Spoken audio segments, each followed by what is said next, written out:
আপনি দাদা আমাদেরকে একটু বলুন, আমাদের দর্শকদের, যে এই নার্সারিটা করার পেছনে আপনার মানে কি মনোভাবনা ছিল, এবং আপনি হঠাৎ কেন এই নার্সারির পেছনে এসে পৌঁছলেন?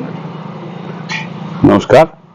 অ্যাকচুয়ালি এই নার্সারিটা খোলার পিছনে যেটা ব্যাপার, অনেক একটা হিস্ট্রি থাকে, যাই হোক অতটা বলা যাবে না, আমি সংক্ষেপে বলছি। গাছ আমার পরিবারের, আমার বাবার আমল থেকে দেখেছি, আমাদের বাড়ির সবাই গাছ প্রেমী, আমার দাদা দিদি।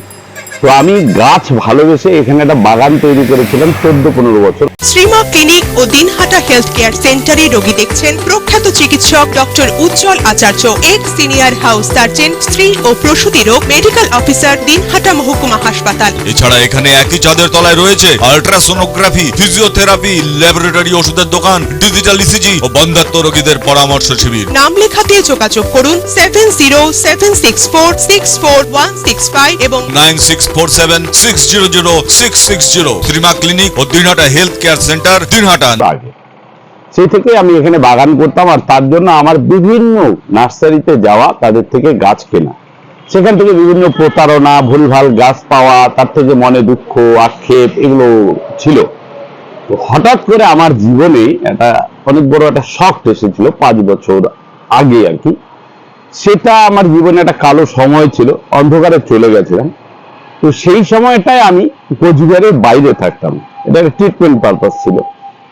তো ট্রিটমেন্ট করাতে গিয়ে আমার পরিবারের কারো, বাকি সময়টা আমি শুধু বাগানের মধ্যেই রেখে দিতাম।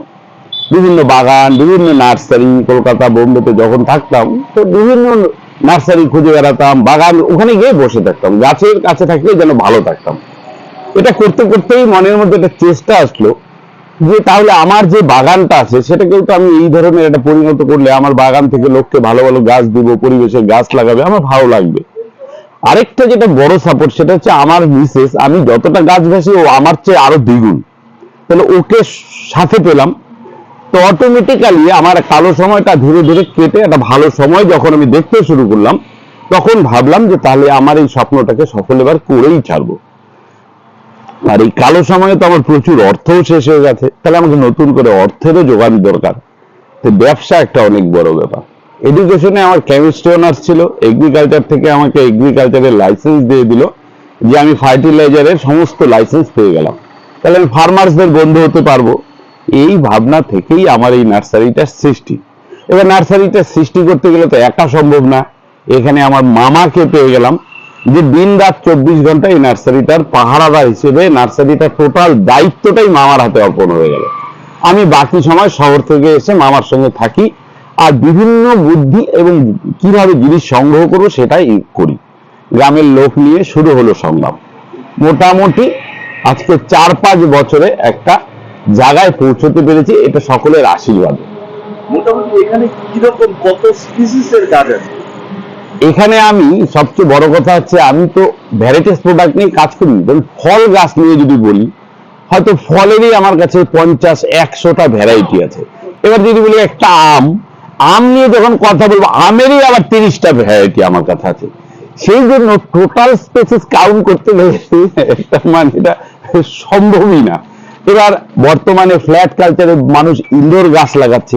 এবার ইনডোরের গাছ, কোন গাছটা একদম ইনডোরে ভালো হয়, কোন গাছটা সেমি ইনডোরে ভালো হয়, কোন গাছটা বারান্দায় ভালো হয়, লোককে এটা দিতে গিয়ে আমি এত ভ্যারাইটি ইনডোর কালেকশন করেছি যে তার সংখ্যা বলা বড় মুশকিল। তো এইভাবে করে আমি স্পেসিস বলতে পারবো না।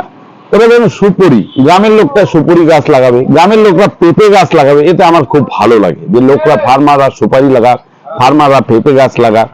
এবার পেঁপে গাছ করতে গিয়ে দেখি, আরে পেঁপে গাছের তো অনেক ভ্যারাইটি, কেউ রেড লেডি চাচ্ছে, কেউ ভিয়েনার চাচ্ছে। আবার সুপারি গাছ লাগাতে গিয়ে দেখি কেউ ডোয়াব সুপারি চাচ্ছে, কেউ হাইব্রিড সুপারি চাচ্ছে। তো বিভিন্ন ধরনের সুপারি গাছ। তো আমি চেষ্টা করি, আবার নারকেল গাছ নিয়ে যখন কাজ করি দেখি আরে ভিয়েতনাম নারকেল, গঙ্গাবর্ধ, অনেক স্পেসিস। আমি চেষ্টা করি রেয়ার ভ্যারাইটি গুলো কালেকশন করে লোকের মধ্যে ছড়িয়ে দিতে, যাতে মানুষের মধ্যে আরো আগ্রহ বাড়ে, নতুন নতুন ছোট ছোট গাছে নারকেল হবে, আগ্রহ আরো বাড়বে। তো আর ইউটিউবের জামানায়, মোবাইলের জামানায় তো মানুষ ঘরে বসে বসে বিভিন্ন জিনিস দেশ বিদেশে দেখছে, চাহিদাও বাড়ছে। আমি আবার সেই চাহিদাটা পূরণ করার স্বল্প চেষ্টা করছি। না আপনার কোনটায় বেশি আপনি আকর্ষিত, ফ্লোরা না ফনা? না, আমি সব, আমি যতটা ফল নিয়ে, ততটা ফুল নিয়ে, ততটা ঘরে যারা গাছ রাখে তাদের জন্য। আবার শুধু গাছ নয়, তাদের গাছটা যেন ভালো রাখা যায়, ভালো থাকে, সেই গাছগুলোকে ভালো রাখার একেবারে যত রকম ওষুধ, মেডিসিন, ফার্টিলাইজার, সেটা নিয়ে আমি সারা দিন রাত পড়াশোনা করি, করে তাদেরকে কিভাবে সাপোর্ট দেওয়া যায় আর তাদের রিকোয়ারমেন্ট গুলো পূরণ করা যায় চেষ্টা করি সেটা। মানে তার মানে এখান থেকে শুধুমাত্র যারা গৃহস্থ তারা শুধুমাত্র সৌন্দর্যই ক্রয় করেন না, এখান থেকে তারা ব্যবসাও ক্রয় করেন। হুম। মানে এবং সেই যে ব্যবসামূলক আপনি যেটা বললেন যে যেমন পেঁপে গাছ, সুপুরি গাছ, নারকেল গাছ, এর বাইরে আর কি কি গাছ আপনার এখান থেকে ব্যবসায়িক ভাবে? হ্যাঁ, লোক আজকাল কুলের বাগান করছে। আমি দু চারটা বাগান দিয়ে দেখাতে পারবো, যাদেরকে আমি পুরো গাছ দিয়েছি, 1-2 বছরে তারা কুল অলরেডি এবার বাজারে বিক্রি করেছে। হাইব্রিড ফুল। হাইব্রিড কুল আজকে বাজারে যে কুলগুলো দেখি, আমরা কিন্তু যখন ছোটবেলায় এই কুল দেখিনি। বাড়ি মালটা, মুসাম্বি, এগুলো আজকাল লোকে বাগান করছে, বাগান করে সেই ফল বাজারে বিক্রি হচ্ছে, স্ট্রবেরি বিক্রি হচ্ছে। আবার ফুলেরও প্রচুর ফুল আছে, লোক বাগান করছে বিভিন্ন ধরনের ফুল। আজকাল, আগে তো বাইরে থেকে আসতো, লোকাল ফুল বাজারে প্রচুর ফুলের দোকানে পাওয়া যায়। চেষ্টা করছি যে আজকালকার পড়াশোনা শিক্ষিত ছেলেরা এই ধরনের কিছু এগ্রিকালচারে চেঞ্জ আনুক, সেটাও হচ্ছে। এবং এটাও তো তাই, গ্লোবাল ওয়ার্মিং এর মানে বিপক্ষে যদি দাঁড়াতে হয়, তার বিরুদ্ধে যদি লড়াই করতে হয়, এটাও কি আপনার মনে হয় যে এটা? মানে এটা তো আরেকটা জিনিস দেখছি, এবছর যেন সেটার মাত্রাটা অনেক বেশি।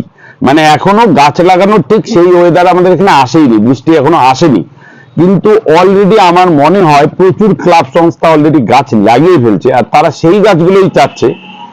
দাদা, ওই যে একটা হলুদ ফুল ফোটে, আমি তো জানি ওটা একটা বাদরলাঠি, অমলতাস, খুব কমন গাছ এখন। আর ওরা বলছে দাদা ওই হলুদ ফুলের গাছ, দাদা ওই নীল ফুলের গাছটা দিন।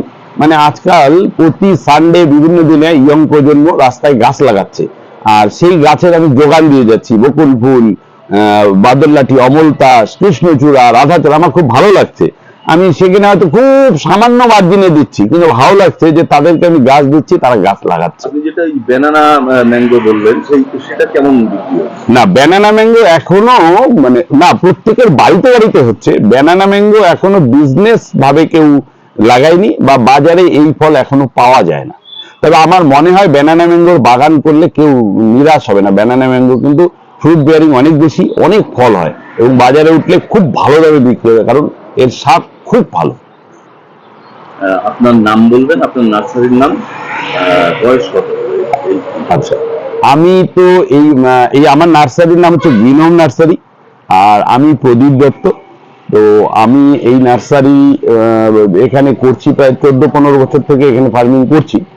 আর বিজনেসটা শুরু হয়েছে 3-4 বছর থেকে। তাছাড়া আমার এইটার লোকেশনটা হচ্ছে এই খারিজা কাকরিবাড়ি, খাগড়াবাড়ি থেকে 3-4 কিলোমিটার দূরে। আর আমার ফোন নাম্বার হচ্ছে 9434136648। এটাতে হোয়াটসঅ্যাপও অ্যাভেলেবল আছে। তাছাড়া আপনারা আমার ফেসবুক পেজ আছে, সেখানেও আমাকে খুঁজে পাবেন। Thank you.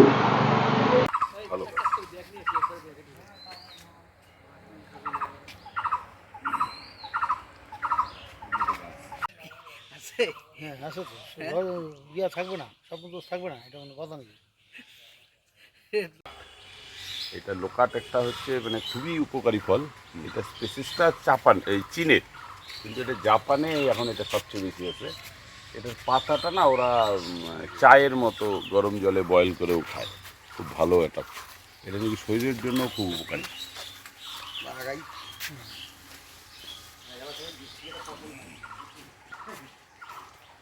Loquat loquat loquat খুব ভালো ফল।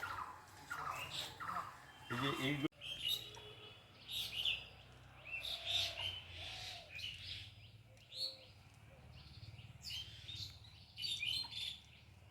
তাহলে শ্বেত লজ্জাবতী পাওয়া যায়? কালে পাইতাম না, কাটলিচু, আশফল, ওই প্রজাতিরই, কিন্তু এগুলো বিদেশি ভ্যারাইটি। এগুলো কিন্তু খুব ভালো। এইটা কি ফল এটা? এটা ফিগ, ফিগ, ফিগ, ডুমুর ডুমুর, আর কি, ডুমুর, হুম। ডুমুরের এগুলো হচ্ছে, এটা মিশরীয় ডুমুর। এগুলো তুমি দেখবা ড্রাই ফ্রুটসের দোকানে গোল গোল করে কাইটে কেটে প্যাকেটিং করে বিক্রি হয়। এই ডুমুরও কিন্তু মানে তোমার high food value, high food ভ্যালুর প্রোডাক্ট আর কি। এই ডুমুর লোকে এই জন্য খায়, ফ্রুট ভ্যালু মারাত্মক বেশি। এদের জন্য এগুলোর এখন এত চাহিদা। ও হ্যাঁ শ্বেতচন্দন। হচ্ছে শ্বেত চন্দন গাছ। এটা তো সুপ্রিম কোর্টের রায় দেওয়ার পরে এখন লোক লাগাতে পারে, এখন লাগাতে পারে। পারমিশনই ছিল না। হ্যাঁ এখন পারে শ্বেত চন্দন তুমি বেচতে পারবে না কাউকে, লাগাতে হবে। এটা প্রচুর বেচতে হবে গভর্নমেন্টকে, হ্যাঁ প্রচুর এনজিও এখন এই কাজটা করছে। তোমাকে গভর্নমেন্টকে চাচ্ছে। এটার আবার কি আছে, গোড়ায় হোস্ট প্ল্যান দিতে হয়, ও নিজে খাওয়া তৈরি করে না, ওই যে নিচে এটাকে বলে বারবাডোস প্রজাতির ট্রি। এত সুন্দর আমার গাছটা ছোট, তাই পাখি এখনো খায় নাই। গাছটার একটু হাইট হইতো, এর একটা এত বড় গাছ ছিল, ওই যে সৌরদীপ দিয়েছিল, এই যে গাছ ভরে ভরে ফল।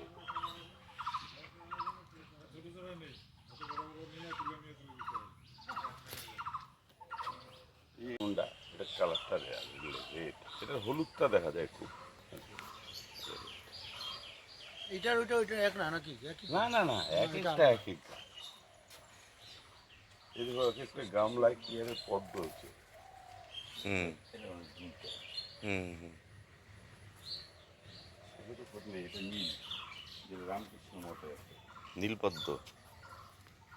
এর ভিতরে ভিতরে এগুলো ঠিক নীল, যেটা বলে পদ্ম, অ্যাকচুয়ালি এগুলো পদ্ম না। এটা বাজে গাছে গেলে তুমি একটা দুটো পাবাই, ও থাকবে। অল্টারনেটিভ রোটেশন দিতে চাই।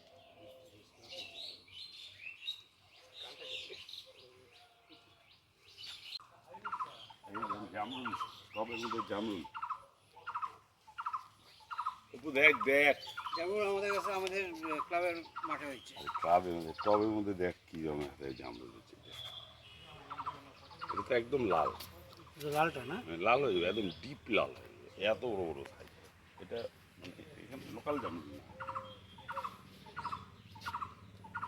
এগুলো কিছুই না, এত বড় বড় হয়, এই বড়, আর একদম ডিপ রেড হয়। ওইটুকু এটা টবের মধ্যে হয়, বুঝলি না? এত টবি হয়ে যাবে না, মাটিতে কাটতে লাগে না। তো প্রুনিং করে করে রাখতে হবে। এটার জন্যই তো ছাদ বাগানিরা নেয় না, যে আমার ছোট গাছে হবে। এটা একদম বিলেতি আমরা, তো ওই যে আমি সম্পূর্ণটাই আমরা 32 ভাবে জলে, এত টেম্পারেচার হাই না। এই গাছটা ফুল তো পড়েই গেছে হাতে, এত কালারফুল হয়েছিল। আর ওই যে নীল নীল একটু একটু পাখি, পার্পেল সানবার্ড, এ সারাদিন এই গাছে। সূর্যমুখীগুলো কালকে কাইটে ফেলতে, সূর্যমুখী ফুলে টিয়া পাখির অত্যাচার, এই এত বড় বড় টিয়া কাইটে শেষ করে, এই যে এখানে কাইটে দেয় আর কি, ফুলটা ভাবে করে ফুলটা নিয়ে যাবে। আমি তো কালকে গাছ কাটি না, আর তো ফুল হবে না এরকমটা। আর সূর্যমুখী চাষ করতে পারবে বক্রটা ফুল থেকে একবার বৃষ্টি পাচ্ছি, চারা করছি, আবার বৃষ্টি।